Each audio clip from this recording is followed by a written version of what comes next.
The Power of Agile, hosted by Nagarro. Welcome to the Power of Agile.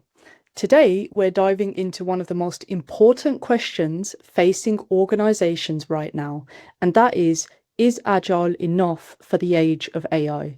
Now, over the past 2 decades, Agile transformed how software is built and how teams collaborate. But today, businesses are operating in a world of constant disruption. From rapid advances in artificial intelligence to shifting markets, geopolitical uncertainty, and an ever-increasing customer expectations. The challenge is no longer just about moving faster, it's about designing organizations that can continuously adapt, learn, and innovate. Our guest today is Manas Human, co-founder and CEO of Nagarro. Now, Manas has spent years helping organizations rethink leadership, autonomy, and innovation at scale. And in this conversation, we explore his concept of the fluidic enterprise, organizations built for the continuous flow of information, decisions, creativity, and intelligence across teams and borders. We'll talk about how AI is reshaping leadership and decision making, why autonomy without alignment creates chaos, and what large companies get wrong when trying to stay entrepreneurial. So, welcome to the show, Manas. Thanks, Gurpreet. It's great to be here. It's a pleasure to have you. And before we dive into the future of organizations and AI, let's start with a quick icebreaker. So, Manas, if you could instantly automate one thing in your daily life, so not work related, but personal, what would that be? Uh, you're catching me today on a day when I've had sweets and dessert 3 times already. I would love to automate a calorie counter and just to count the calories and fat and all the bad stuff that I'm eating. That would really help me. We normally avoid those numbers.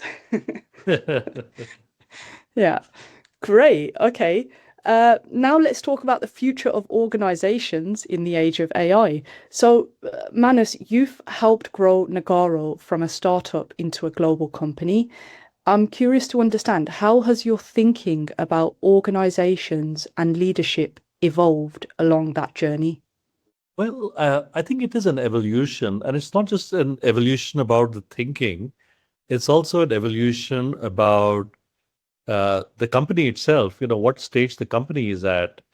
And I think as the company goes through its own growth journey and as the environment around it evolves, the entire way of tackling the topic of leadership and organizational design and culture has to evolve hand in hand. And when you're a small company and you know all the people in the company and you hang out together, it's one dynamic. And when you are larger than that, when you cross maybe a 500 or 1,000 people, it starts to change. And then you maybe disperse globally, and maybe you bring in acquisitions. And how do you build a company that can integrate other companies from around the world and other entrepreneurs from around the world?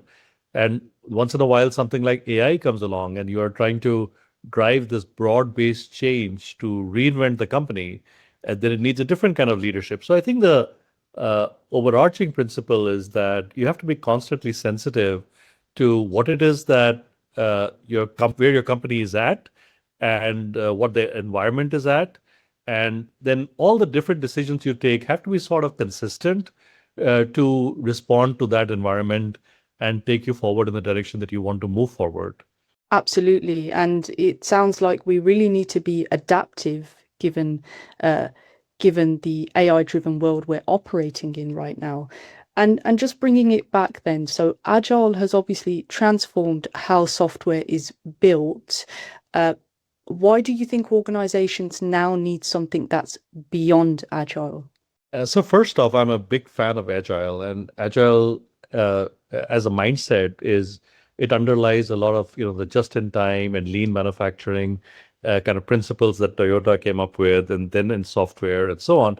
But the classical agile, approach, which is actually just derived from the overall concept, I mean, that will get outdated. I still think, of course, that the general idea of agile is very much relevant in today's world and tomorrow's world. But the what's changing is that the sort of iterative approach to agile software development is moving to a more adaptive, constantly adapting approach, driven by this artificial intelligence. The fact that you have lean small teams is now being sort of telescoped into maybe even a team of one person working with machines to make stuff work. And Agile still doesn't address the traditional org design with its silos and so on.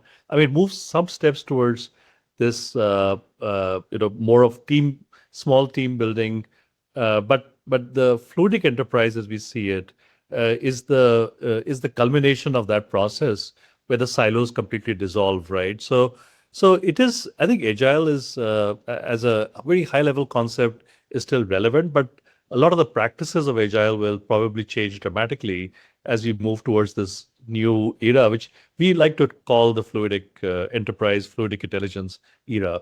Yes, absolutely. I feel like we've got faster feedback loops, which is really what's driving this now. And so going more into the fluidic enterprise, you speak about this often, and I'm just curious to understand, what does that mean in practice for how companies operate and how they make decisions?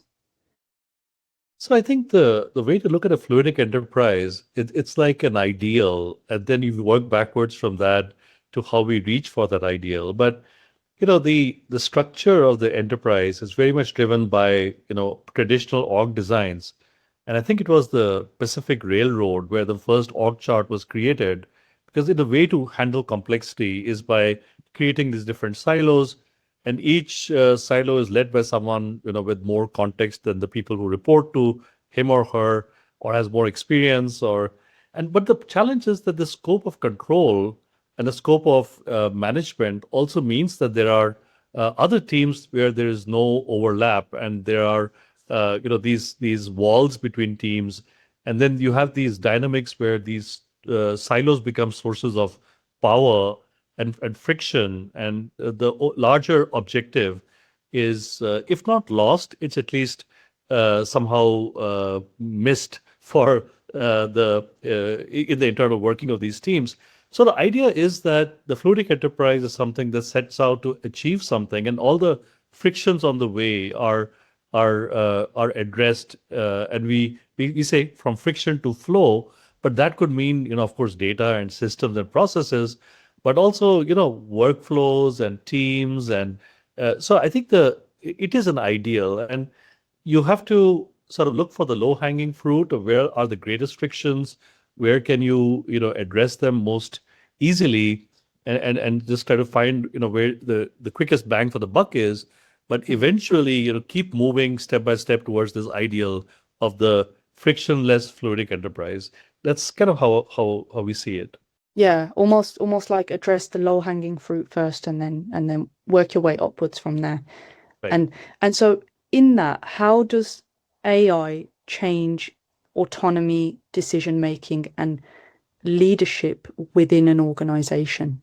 Uh, that's a great question. I have a paper I wrote 25 or 30 years ago, which I'd never published, but it talked of my experiences at different companies, and I felt that somehow the functional silos meant that there was very little of integration going on between the different perspectives to get a larger perspective. So you would have, for example, a sourcing team trying to optimize for price, but maybe not optimizing for time to market, or not optimizing for quickest responsiveness for the consumer. So my idea then was that perhaps everyone should be reporting into a global system, which also would nudge you to say that to ensure that the assumptions that you made, or the assumptions that you're making on a daily basis, are being rethought and re-examined.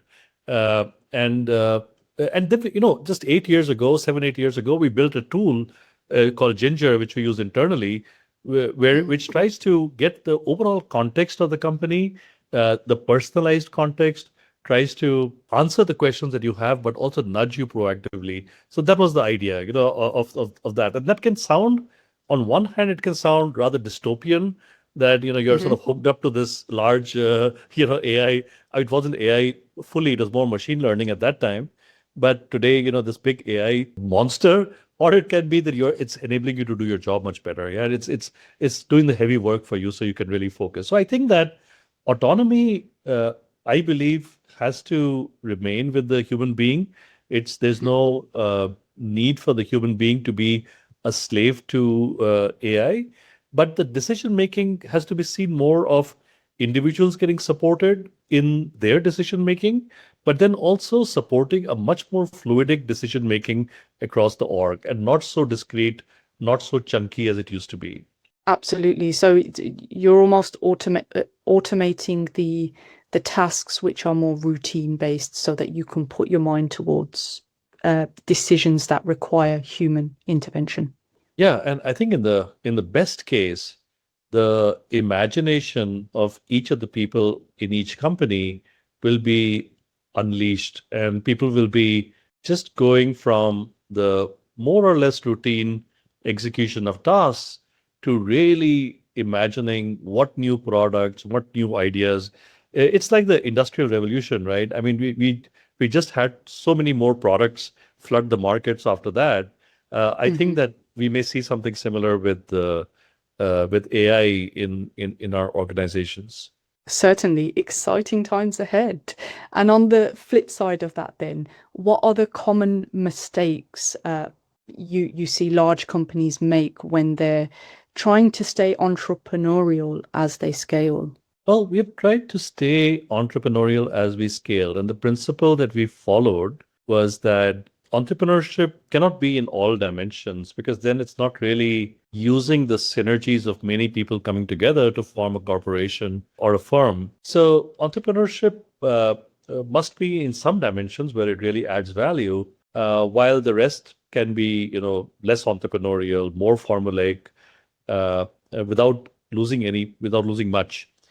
I think the biggest mistake we have sometimes made for a while, and which corporations may make, is mistaking which dimensions entrepreneurship is still valuable and in which dimensions it is not, right? So it's still valuable, or is now valuable, because the overall context keeps changing, right? And the maturity of the organization keeps changing, and and these changes require you to re-examine this very important decision. So I think that is one class of mistakes, I think, that large companies can make as they try to stay entrepreneurial. Certainly. And just going into that a bit further, right? So in an increasingly AI-driven world now, what remains uniquely human in leadership and innovation? So, I'm a believer that ultimately we are serving the human, and the end purpose of every human activity is to serve the human, and the human is not a static system. A human evolves, human aspirations evolve, and human needs evolve, and fashions evolve, and I think that to be coming up with new ideas of what is possible, even if AI makes 100x more things possible, still to and maybe it does it very efficiently, but still to chart the course of humanity, I think humans will be very, very important. So if Elon Musk wants to put us on Mars, that's the kind of, I think, leadership that an AI tool would not typically get the objective function to go and optimize for, right? So I think Yes. leadership is an innovation. I think really depends on what are we trying to achieve, or it could be world peace. Are we trying to solve for world peace? Is that something to really go after? and how do you go after that? And so I think there's a lot of that. The second part is that humans, they really listen when spoken to by humans. It still remains true. Mhm. So you may have a lot of educational content on the web, but you will probably learn best if you have a private tutor. You may have a lot of knowledge about which exercise routines or which diet works for you, but it is nothing like having a personal trainer. There is a sort of responsibility that you feel towards a trainer or towards the educator, a little bit of guilt, a little bit of desire to impress that moves you forward. And in the same way, I think we will find that many human relationships, you will have the kind of intimacy and response that you will not get from AI. It's a fascinating world that we're looking at, but I do believe that both in terms of these uh, large goals and audacious goals, and in terms of this human experience and very intimate experiences, humans are still going to be leading leadership and innovation for some time at least. I 100% agree with you there. There is definitely something about that personal connection, and you feel accountable, right? Whereas when you're communicating with AI, for example, I feel like it doesn't stick as well. And yeah, because there's not that physical presence, you don't feel so accountable in that scenario. Yeah, and we feel more accountable towards our spouses and parents and then our friends. And the more time you spend with someone, it's sort of genetically wired into us. The more time you spend with someone, the more you want to do right by them.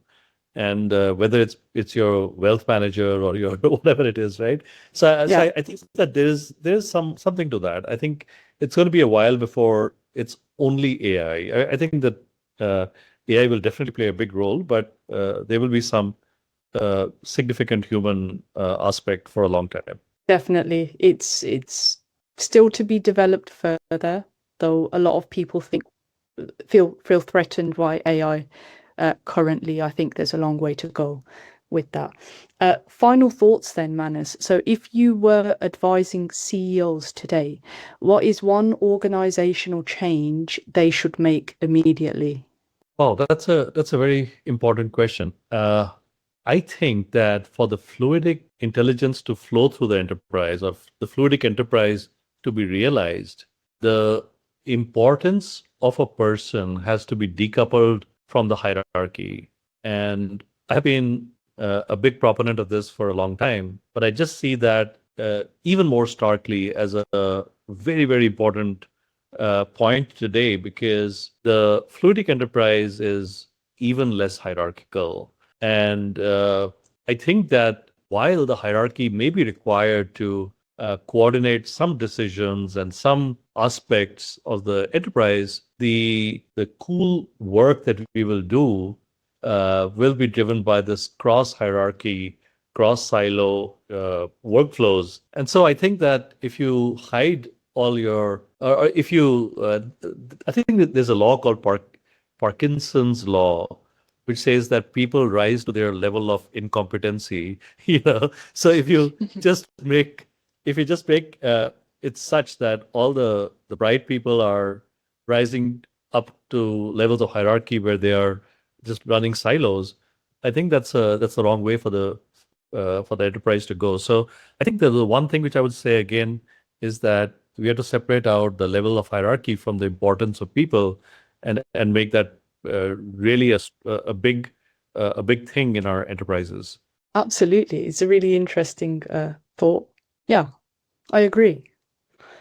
Thank you so much, Manas, for joining us today. It's been an absolute pleasure getting your insights on this. Thanks, Gurpreet. It was great to chat with you on these topics. Great stuff. And for our audience, one key takeaway from today's discussion is definitely that the future belongs to organizations that can continuously adapt, combining the speed and intelligence of AI with the creativity, empathy, and leadership that remain uniquely human. Once again, a big thank you to you, Manas, for sharing your insights and experiences from building and scaling Nagarro globally while preserving agility and entrepreneurship. If you enjoyed this episode, subscribe, share it with your network, and join us next time for more conversations on the future of business and technology. Thanks for listening.